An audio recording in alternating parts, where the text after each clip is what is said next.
It's definitely a hot topic. We're all excited for this big game. There's a lot of hype built up around it.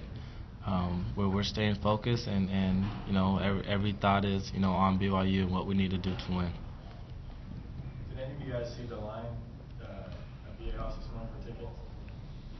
I was asleep. Did you hear about it at all? I mean, it was probably 1,000 deep at 7:30 this morning. That's what I heard. I heard it, wrapped around all the way to behind the arc, and people were texting me that it's sold out in 2 hours, and it's amazing. It's it's really crazy to think about, and it just goes to show how many people we do have behind us. Now, do you have a comment on that? That 1,000 people will sold out in a couple hours, and it's for Wyoming. It's not like BYU. It's just amazing that all the hard work's paying off and people want to come watch us play. I just think it's just crazy to me.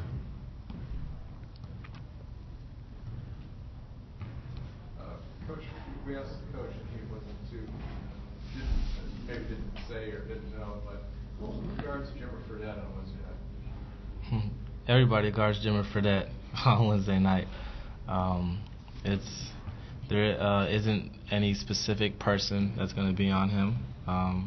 We really haven't came to a conclusion on what exactly we are going to do, but it's going to be everybody. What makes him such a hard guard? His confidence, him knowing he can get his shot off at will, his ability to knock down hard shots, and it's when somebody has confidence like that and knows that or believes that every shot they take is going in and has the freedom to do so, that makes somebody a dangerous guard. Kawhi, what happens if you get switched up on him and you find yourself matched up on Jimmer Fredette? What do you do? Play my hardest defense. That's our play every game. Try to contest his shots. He shoots a lot of shots on the team, so all I could do is contest the shot and hope that it doesn't go in. DJ, in your career, how many times do you think you've been asked about Jimmer? I've been asked about him a lot. People tried to compare us, but I don't think there's really any comparison between the two. We're two different type of players. But he's a very good player, very very good scorer, and he's he's somebody that everybody likes to talk about. Malcolm, after you guys got to 19-0, I remember you tweeting after the game, "Can we get some respect?" And with the polls coming out today and you guys coming at number 4, do you feel like you're starting to really start gaining this respect, or do you feel like you have a lot more work to do? We have a lot more work to do still, but I feel like we're getting respect. But like I said before, we're still gonna have to earn more people's respect, and we're gonna keep playing hard to get everyone's respect.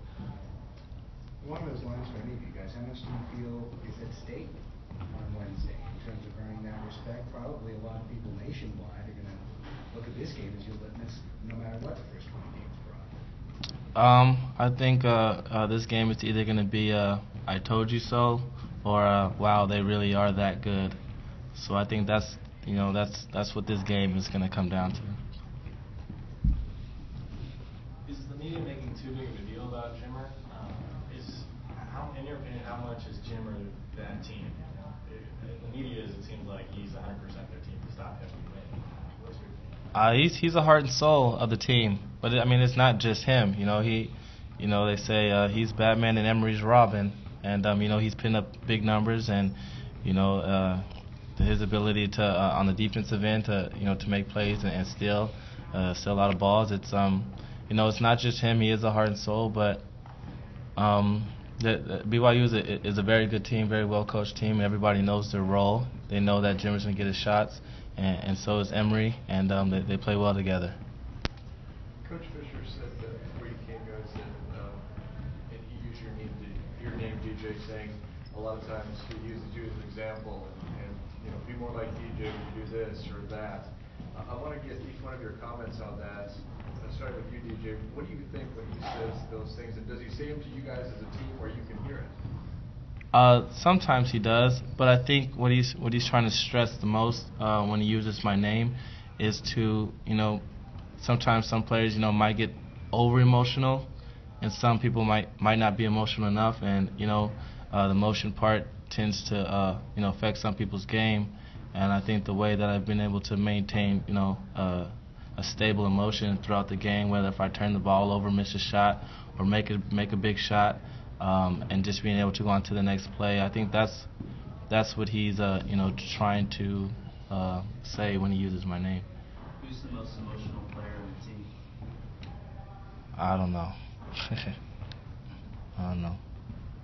Malcolm, Kawhi, what's your response when if Coach Fisher says be more like DJ or something like that?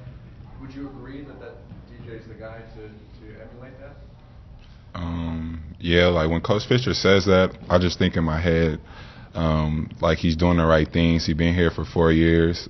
He knows what the coaches want, and just more like just think of the game, like just your mentality-wise, just staying focused, and that's what I get out of it when Coach Fisher says that statement. What I get out of it is, to compete every play, because DJ competes every play. He never complains. He knows how to take criticism, and he's our leader. And I think Coach is telling everybody, to be a leader on the court, but not try to play outside their roles. And I think DJ, does that on the court. How does BYU stack up with the teams you face? Is this the best team?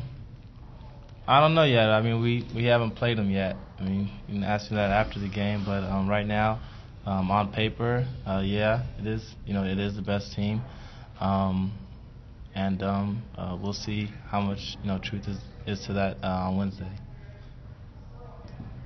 DJ, you said a lot that BYU is always on the mind. I mean, you knew this game before the season started was going to be big, but when you look at it, number 4 going up against number 9, did you ever imagine that it would be a top 10 matchup that would be this big?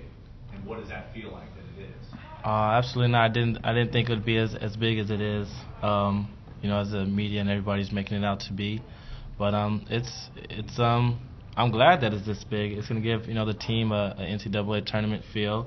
We have to go out there and stay focused for 40 minutes to go into their house and come away with the win.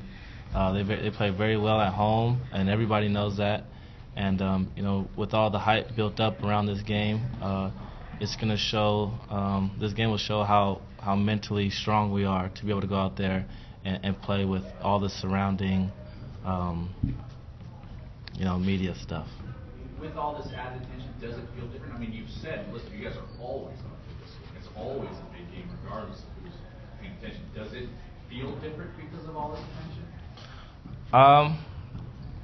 Not really. I mean, BYU is always a big game, and I think besides the media, I think the most motivation is them beating us twice last year. I've never won there in my 4 years, and I think that's more motivation than all the media hype behind it. Malcolm and Kawhi, DJ had a comment there I thought was real interesting, how it's going to be an NCAA tournament deal. Do you guys agree that it would be good for you guys, regardless of whether you're going to do it, sort of prepare you for what may be? Yeah, I definitely think it'll have a tournament feel. We're going to have to play hard for 40 minutes, like DJ said, and we're really going to have to execute. We can't have, one half where we just make a run. We're going to have 2 good halves to beat a good team like BYU. Yes, I feel it's a tournament environment just because the game's going to be packed, sold out, and each team wants to come in and get a victory so they could have a good win on their schedule. Like everybody's saying that both of us didn't play a pretty good non-conference schedule, so it's great players on both sides of the court, and I just think that's going to make it like a tournament feeling. Some of the students and alums regard BYU as San Diego State's #1 rival, and they get pretty worked up over it. Is there any personal connection to it for you guys, or is it just another quality opponent? Well, to me it is because I've never beat them at their house. I mean, that's something that I really would like to do before I leave. But I think it's just knowing that they're going to contend for a championship every year. They're always top 2 or 3 teams in the league, and just knowing that they always have a target on their back as well. And now that a lot of eyes are on us and them, it's just making the game that much bigger. Do you guys feel like there's a burden on you to be the number 4 team in the nation, and if you come out of Utah or Provo with a victory, what kind of burden will that be? I don't feel like there's any burden. If you would have asked any of my teammates earlier today what we were ranked, I don't think anybody would have been able to tell you. Nobody really pays attention to it. We just try to go out and play hard and get wins, and that's really our main focus. We don't really pay attention to rankings. You guys watch Big East basketball. It seems to be on TV 900 times a day. We have like 9 teams in the top 25. You ever watch those games and wonder how you guys would do against those teams? Yeah, we do. As a player, you always want to play against the best. You always, big games are the most fun games, and I think for them to play day in and day out against ranked opponents and such a high level of basketball is big. But the Mountain West attorney isn't very far behind, I don't think. We have a strong league, very good teams in our league, but I think a couple of teams in the Mountain West might get their shot.